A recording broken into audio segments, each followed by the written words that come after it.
Good morning students. परिश्रम classes Jhunjhunu के इस यूट्यूब चैनल में आपका स्वागत है। मैं विकास वालोटिया अपने विषय हिंदी के साथ। साथियों, बात की जाए तो पिछली क्लास में हम पढ़ रहे थे विशेषण, जो एक विकारी शब्द था। इसके साथ साथ हमने देखा कि विशेषण प्रविशेषण और विशेष्य किसे कहते हैं। यहाँ तक की सारी बातें अपन ने कर ली थी। इसके बाद विशेषण में जो भेद किए थे रचना के आधार पर, मैंने बताया था विशेषण के भेद अगर पूछे तो आप बताओगे 2 और रचना के आधार पूछे तो आप बताओगे भेद पूछे तो 4 और रचना के आधार पूछे तो 2, जिसमें एक था उद्देश्य विशेषण और एक था विधेय विशेषण। याद करने के लिए हमने एक अपने दिमाग में बात सेट की थी कि किसी भी चीज़ का उद्देश्य पहले निर्धारित होता है, इसलिए संज्ञा सर्वनाम या विशेष्य से पहले यदि विशेषण लगेगा तो उद्देश्य विशेषण, और विशेष्य के बाद यदि विशेषण लगेगा तो विधेय विशेषण। तो आज की क्लास में हम शुरुआत करेंगे विशेषण के भेदों की। भेद और रचना के आधार पर भेद यदि आपसे पूछे रचना के आधार पर बताने हैं तो आप 2 बताओगे। यदि आपको भेद ही पूछे तो आप 4 या 5, दोनों ऑप्शनों में पहले 4 नहीं हो तो 5। 2017 रीट का एक क्वेश्चन जिसकी अपन चर्चा करें वो था सारस की तरह है लंबी गर्दन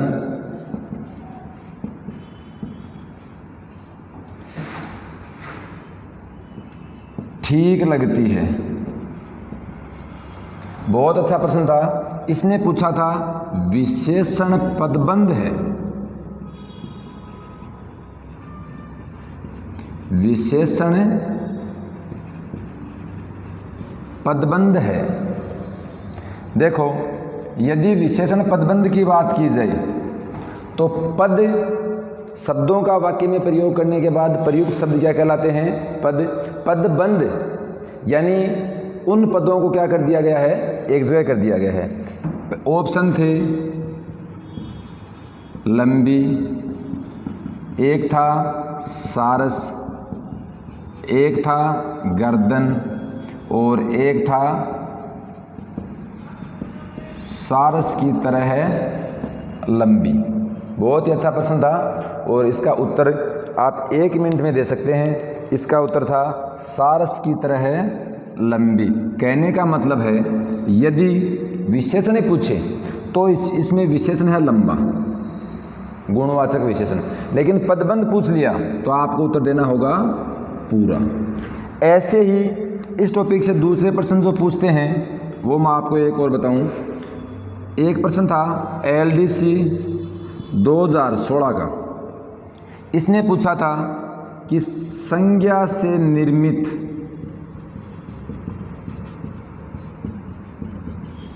गुणवाचक विशेषण नहीं है। संज्ञा से निर्मित गुणवाचक विशेषण नहीं है। पहला ऑप्शन था झगड़ालू, दूसरा था क्रोधित, तीसरा था बुढ़ापा और चौथा था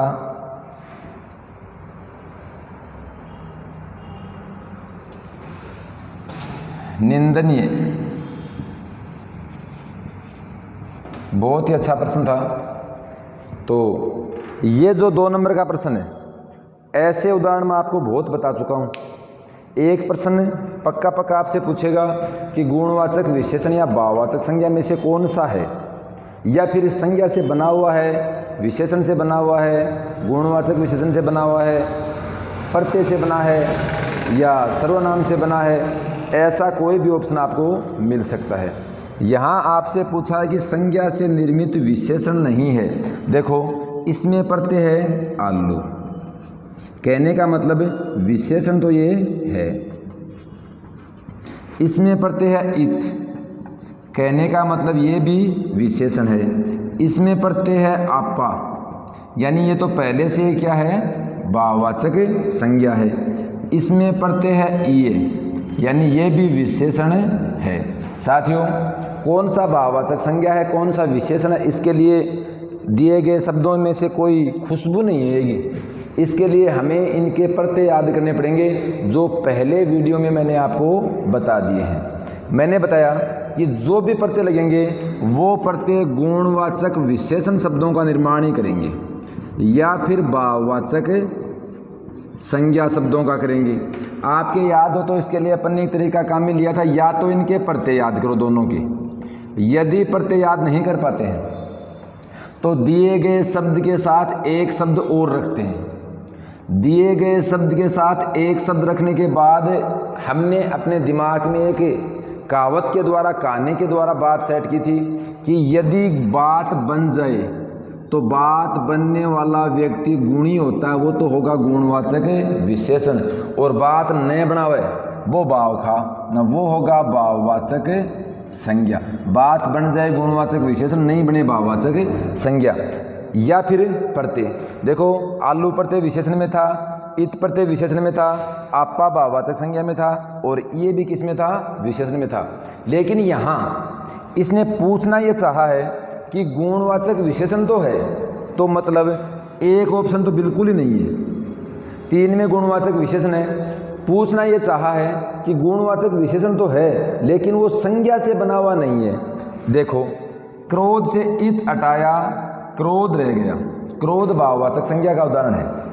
निंदा से ई हटाया, निंदा रह गया, ये भी भाववाचक संज्ञा का उदाहरण है। झगड़ा से या झगड़ना से, झगड़ना के साथ आलू लगाओगे ना हट जाएगा, क्योंकि धातु के साथ ना प्रत्यय हटते ही मूल धातु रह जाती है और ना प्रत्यय लगते ही क्रिया बन जाती है।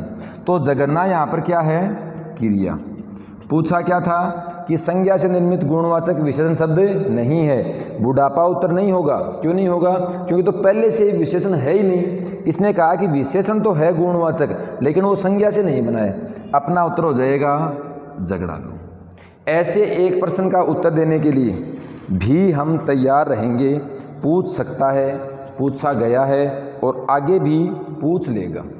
इस टॉपिक के जो इम्पोर्टेंट क्वेश्चन है वो यही है कि गुणवाचक विशेषण शब्दों का निर्माण किससे हुआ है और किससे नहीं हुआ है। इसके लिए हमें प्रत्यय याद करने पड़ेंगे। अब अपनी इस वार्ता को आगे बढ़ाएं और हम बात करेंगे आज विशेषण के भेदों की। विशेषण के भेदों की बात की जाए तो आपको विशेषण के 5 भेद बताए थे। एक था गुणवाचक विशेषण, एक था संख्यावाचक विशेषण, ऐसे ही इसी क्रम में एक परिमाणवाचक विशेषण, एक किया था सार्वनामिक विशेषण, और एक हम याद रखेंगे जो इनसे अलग है वो है व्यक्तिवाचक विशेषण। तो आज हम गुणवाचक विशेषण, क्योंकि अपनी एक परंपरा रही है, पढ़ेंगे, बिल्कुल क्रम से पढ़ेंगे। ये नहीं कि आपको एक वीडियो संज्ञा का मिल गया, एक वीडियो गुणवाचक विशेषण का मिल गया, एक भाववाचक संज्ञा का मिल गया, ऐसा नहीं। इस चैनल के साथ आप किसी भी सब्जेक्ट की टॉपिक वाइज क्रम से अच्छी तैयारी कर सकते हो, जिसमें आप जुड़े हो। इसी प्रकार आप जुड़े रहें। आपका जुड़ने से संबंधित जो स्नेह है उसके लिए संस्था आभारी रहेगी। साथ ही आपको अपना लाभ भी मिलता रहेगा। लाभ अपना ये है कि परीक्षाएं बार बार अखबार में परीक्षाओं की तिथियां निश्चित की जा रही हैं, तो ऐसा तो है नहीं कि सरकार चलानी नहीं है।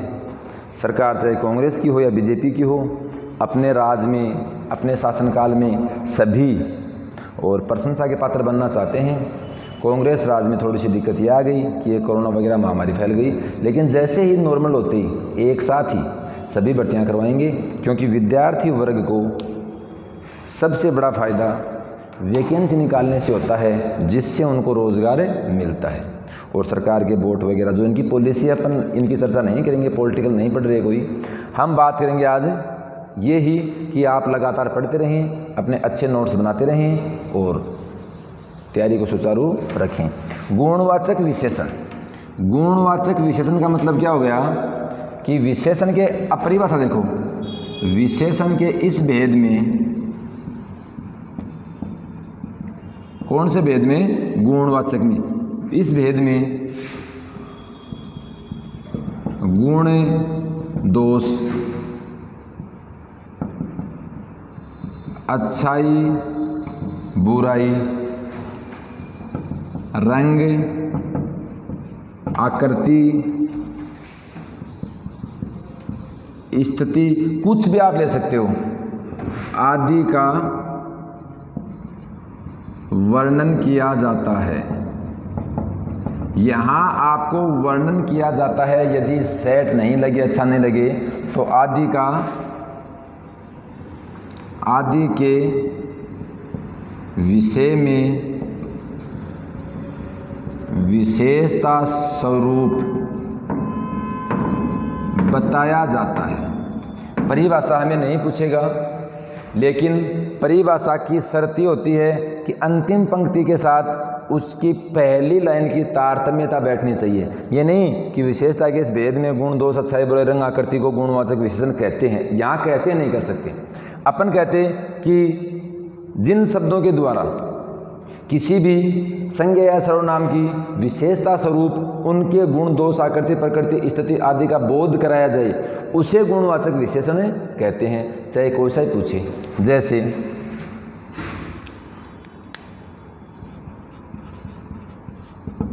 कोई भी अपन गुण की बात करें, ईमानदार, बेईमान, बेईमानी भाववाचक हो जाएगा, बेईमान। अच्छाई की बात करें, होशियार, ऐसे कोई क्या होता है, कमज़ोर। रंगों की बात करें, काला, पीला। आकृति की बात करें, लंबा, चौड़ा, चौकोर। स्थिति आदि ये सारे शब्द इसमें आ गए। बात करें उदाहरणों की, मैं कहूँ सोहन होशियार है, उसका कमीज लाल है, लाल पगड़ी बड़े लोग पहनते हैं, बड़े लोग बांधते हैं या पहनते हैं, जो भी वाक्य के हिसाब से बैठेगा। अब देखो, इसमें आपको विशेषण शब्दों को पहचानने के लिए कहा जाए तो सोहन संज्ञा, इसकी विशेषता होशियार, संज्ञा की विशेषता कौन बताएगा? विशेषण। इसलिए होशियार शब्द यहाँ गुणवाचक विशेषण का उदाहरण है। देखो, उसका सर्वनाम, कमीज संज्ञा, लेकिन इसकी विशेषता क्या है? कमीज की विशेषता क्या है कि वो कैसा है? लाल। ये भी क्या है? विशेषण। पगड़ी की विशेषता क्या है? वो कैसी है? लाल। ये भी क्या है? विशेषता। इसलिए क्या है? विशेषण। यहाँ तीनों में गुणवाचक विशेषण है, तीनों में गुणवाचक विशेषण है। यदि इतने में से आपसे प्रश्न पूछना चाहे तो आपसे एग्जामिनर प्रश्न कर सकता है,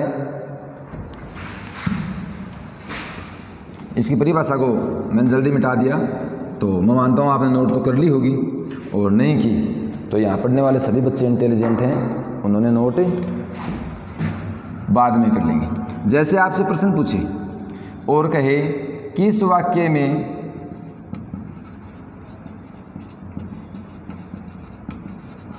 गुणवाचक विशेषण का प्रयोग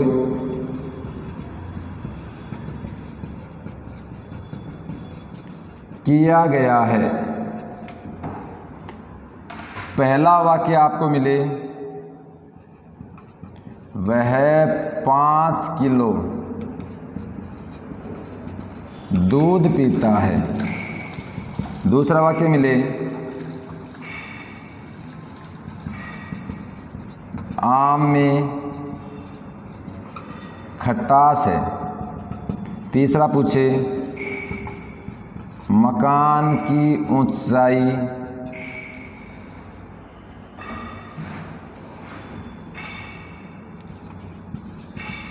ठीक है। और चौथा कहे, मोहन सुंदर लिखता है। आराम से बता सकते हो। और फिर आपको कहे कि सभी, दूसरा मिले केवल 4, तीसरा मिले 2 व 4 और चौथा मिले 1 व 4। उत्तर आपको नीचे वाले में से देना है। तो मैंने सिर्फ आपको गुणवाचक विशेषण पूछा है जो आप बता सकते हो। इस उत्तर को आप करो। और करना क्या है, करना क्या है, तो मेरे इस प्रश्न का उत्तर आपने मन ही मन दिया होगा कि सर सही करना है। सही आप कर सकते हो, क्योंकि मैं आपको डिमोरलाइज नहीं करना चाहता, और सही आप करोगे। देखो, वह 5 किलो दूध पीता है। संज्ञा, इसकी विशेषता कितना पीता है, 5 किलो। लेकिन कहीं भी किलो का नाम गुणवाचक में नहीं आया। ये भी विशेषण का एक भेद है जो हम बाद में पढ़ेंगे, लेकिन गुणवाचक नहीं है। आम में खटास, खटास प्रत्यय की बात करें तो ये तो पहले से क्या है, भाववाचक संज्ञा है। मकान की ऊंचाई, मैंने कहा आई प्रत्यय लग गया, भाववाचक संज्ञा का होगा। लेकिन मोहन सुंदर लिखता है, यहाँ सुंदर, भद्दा, कुरूप, काला, मीठा, तीखा, कड़वा, ये सारे क्या हैं, गुणवाचक के उदाहरण हैं। और आपका उत्तर हो गया गुणवाचक विशेषण को प्रकट करने वाला उदाहरण मोहन सुंदर लिखता है। साथियों, ऐसे ऑप्शनों को पढ़कर हमें उत्तर देने हैं। ये विकारी और अविकारी शब्द नामक जो टॉपिक हैं, 9 टॉपिक, ये जितने सरल लगते हैं उतने सरल वास्तव में नहीं होते हैं। सरल होते हैं, लेकिन सरल होते हैं कब हैं, जब इनको ध्यान से इनके ऑप्शनों को पढ़ाया जाए। अगला जो यहाँ से प्रश्न है वो मैं पहले आपको बता चुका हूँ। मैं फिर सारी बात को दोहराने की बजाय आपको याद दिलाऊंगा कि इससे पहले वीडियो में आपने गुणवाचक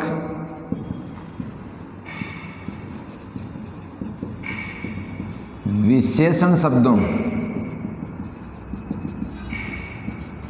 का निर्माण करने वाले प्रत्यय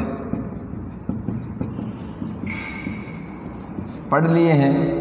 यदि नहीं पढ़े हैं तो पहले वाला वीडियो देखकर पढ़ें। और वहीं साथ भाववाचक संज्ञा शब्दों का निर्माण करने वाले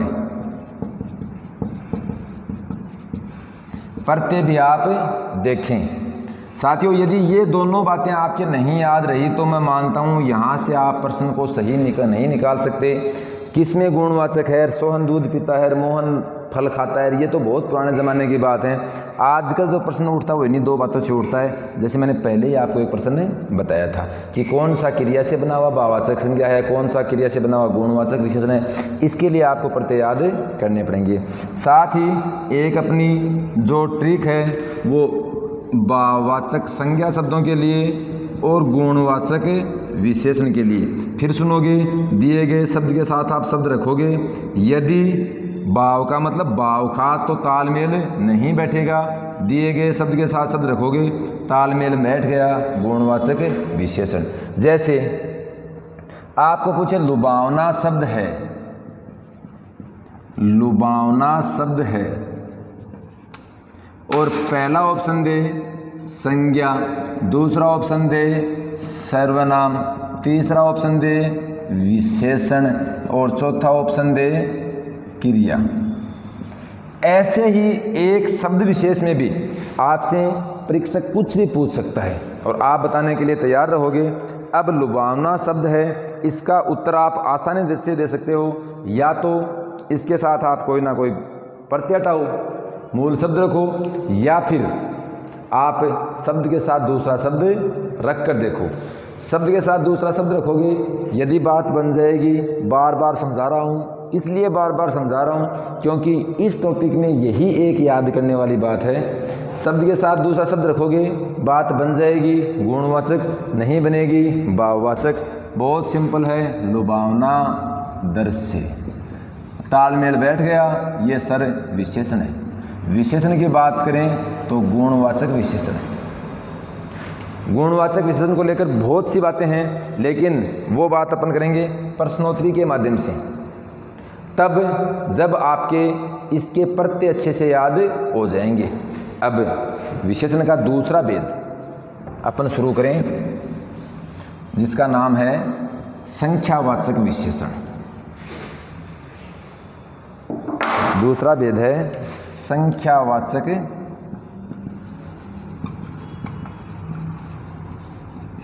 विशेषण। परिभाषा आप नोट कर सकते हो क्या कि विशेषण के इस भेद में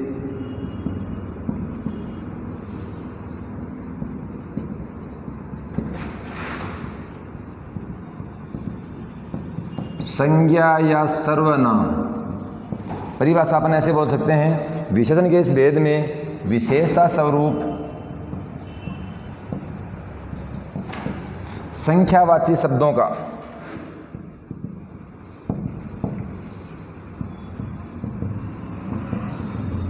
प्रयोग किया जाता है।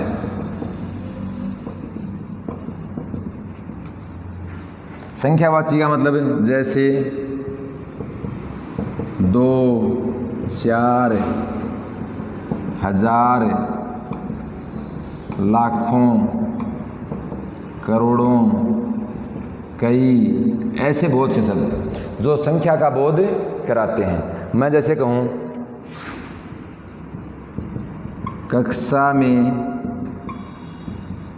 40 विद्यार्थी बैठे हैं, विशेषण का कौन सा भेद है? तो कितने विद्यार्थी हैं? 40, संख्या आ गई तो आप कहोगे संख्यावाचक विशेषण। लेकिन यहाँ आपको एक बात विशेष तौर से याद रखनी है, जो आपको दो भेद क्लियर करके देगी। ध्यान से सुने, यदि नाप तोल की इकाई आई, नाप तोल जिसे नापते हैं, यानी 2 किलोमीटर, 4 किलोमीटर, 5 किलोमीटर तोलते हैं, 2 किलो, 5 किलो, 7 किलो, नाप तोल की इकाई है तो सदैव परिमाणवाचक विशेषण होगा। साथियों, बहुत अच्छी पहचान है। और यदि गणनीय, गणनीय का मतलब जिसे गिन सकें, 1, 2, 3, 4, 5, 6, 40 विद्यार्थी, 60 विद्यार्थी, 100 विद्यार्थी, गणनीय स्थिति आई तो संख्यावाचक विशेषण होगा। याद रखोगे, यदि नापतोल की इकाई है तो परिमाणवाचक और गणनीय इकाई है तो संख्यावाचक। यहाँ गिना गया है इसलिए कौन सा होगा? संख्यावाचक। संख्यावाचक के दो भेद जो होते हैं बहुत सरल हैं। एक होता है निश्चित संख्यावाचक और ऐसे ही एक होता है अनिश्चित संख्यावाचक। 1% भी आपको नहीं घबराना है, बहुत सरल है कि जिसे गिन सकते हैं और पक्का गिन लिया, जैसे 40 विद्यार्थी, ये तो हो गया निश्चित संख्यावाचक। जिसे गिन तो सकते थे लेकिन नहीं गिना, वो हो गया अनिश्चित संख्यावाचक। जैसे मैं कहता कक्षा में कई विद्यार्थी बैठे हैं तो होता अनिश्चित संख्यावाचक। जैसे दूसरा उदाहरण दूं, मोहन लाखों रुपए रखता है अब ये नहीं पता कि 1 लाख हैं, 2 लाख हैं, 5 लाख हैं, 10 लाख हैं, तो इस लाखों शब्द ने पहली बात तो देखो लाखों का नाम आते इसे गिन सकते हैं, लेकिन फिक्स नहीं बताया कि 1 लाख, 2 लाख, 5 लाख, ऐसा कुछ कह दिया तो ये हो गया अनिश्चित संख्यावाचक। अब संख्यावाचक का जो भेद था निश्चित संख्यावाचक और अनिश्चित संख्यावाचक, इसे आप एक ही लाइन में समझें, एक ही लाइन में नोट करें, बहुत छोटा सा है। पहली बात देखो संख्यावाचक विशेषण होता क्या है, इसमें संख्यावाचक शब्दों का ज्ञान कराया जाता है, विशेषता स्वरूप संख्यावाचक शब्दों का प्रयोग किया जाता है। आसान सी बात है, 40, 50, 60, 1, 2, 5 करोड़ कितनी भी संख्या आ सकती है, लेकिन यहाँ एक बात दिमाग में और एक जगह बिठाओगे, यदि संख्या आ रही है और संख्या आने के बाद वो नाप तोल की इकाई है तब तो होगा परिमाणवाचक, और गणनीय इकाई है तो होगा संख्यावाचक। उसके बाद इसके दो भेद हैं, निश्चित संख्यावाचक और अनिश्चित संख्यावाचक, जो मैंने आपको बता दिए।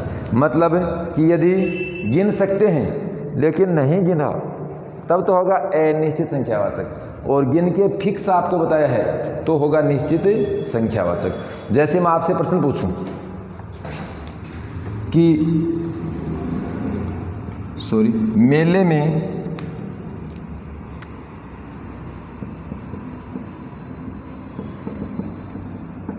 हजारों लोग आए, संख्यावाचक विशेषण का कौन सा भेद है, निश्चित या अनिश्चित? तो इसी उदाहरण से हम समझ जाएंगे। हजारों मतलब ये नहीं कह सकते कि 1000 थे, 2000 थे, 3000 थे, 999 रह गए, 888 थे, क्या थे क्या नहीं थे। लेकिन ये कह सकते हैं कि श्रीमान जी अपन चाहते तो इसे गिन सकते थे, गिन सकते थे, नहीं गिना, सिंपल सी बात है, अनिश्चित संख्यावाचक। यहाँ जो एक प्रश्न है बार बार परीक्षा में पूछा गया है, बहुत अधिक कंफ्यूज करता है, और इसी प्रश्न के साथ हम विशेषण के इस भेद को पूरा करेंगे। वो प्रश्न ये है, आपको कहे कि श्याम ने 2 दर्जन केले खरीदे, ससुराल जा रहा होगा, केले सबसे पहले खरीदने ससुराल जाते हैं, तो आजकल तो नहीं खरीदते हैं, पता नहीं कौन कौन सी मिठाई आ गई, लेकिन फिर भी परंपरा के अनुसार केले खरीदते हैं। श्याम ने 2 दर्जन केले खरीदे। अपन तुरंत सोच लेंगे, यहाँ आपको ऑप्शन मिलेगा निश्चित संख्यावाचक, दूसरा अनिश्चित संख्यावाचक, तीसरा परिमाणवाचक, और चौथा इनमें से कोई नहीं। 1 मिनट में सोच लेंगे कि श्याम ने 2 दर्जन केले खरीदे। यहाँ केले का नाम लेते ही केले के सारे गुण, इसमें विटामिन होता है, ये होता है, ससुराल जाते क्यों लेके जाते हैं, बुआ जी केले क्यों लाती है, सारी बातें, क्योंकि बहुत आते हैं, सबको एक एक दे देगी, और पेड़े लाई तो बहुत महंगे पड़ जाए। केले का नाम दिमाग में आएगा, ये इसको क्या करते हैं, तोलते हैं, और तोलने का नाम लेते हैं साथियों, परीक्षा नाम इसी का होता है, हम उत्तर करेंगे परिमाणवाचक, क्योंकि नाप तोल की इकाइयों में क्या आता है, परिमाणवाचक। लेकिन ध्यान दें, यहाँ तोल का नाम नहीं आया, यहाँ दर्जन का नाम आया है, जिसमें 12 + 12 2 दर्जनों में आपको 24 केले मिलेंगे, वो गिन के देगा, तोल के नहीं देगा, इसलिए इसका उत्तर होगा निश्चित संख्यावाचक। याद रखना, ये प्रश्न बहुत सी परीक्षाओं में पूछा गया है, यदि 2 किलो पूछे तब तो होगा परिमाणवाचक, 2 दर्जन पूछे तो निश्चित संख्यावाचक। तो संख्यावाचक विशेषण के 2 भेद, निश्चित संख्यावाचक और अनिश्चित संख्यावाचक जो थे वो यहीं पूरे होते हैं। मैं एक बार मेरी बात को पुनः आपके सामने दोहराना चाहूँगा। सबसे बड़ी बात, सबसे अच्छी बात आपके लिए, आप गुणवाचक विशेषण और भाववाचक संज्ञा के प्रत्यय याद करें। ये प्रत्यय याद करने के बाद टॉपिक पूरा होते ही आपसे 20 प्रश्न पूछे जाएंगे, आपको उत्तर करने का टाइम दिया जाएगा, और पूछा यह जाएगा कि कौन सा गुणवाचक विशेषण है, कौन सा नहीं है, कौन सा भाववाचक संज्ञा से बना है, कौन सा भाववाचक संज्ञा से नहीं बना है। आज के लिए इतना ही। नोट्स ज़रूर बनाएं, वीडियो को लाइक करें, शेयर करें, और जो पहली बार जुड़ रहे हैं वो चैनल को सब्सक्राइब अवश्य करें। धन्यवाद।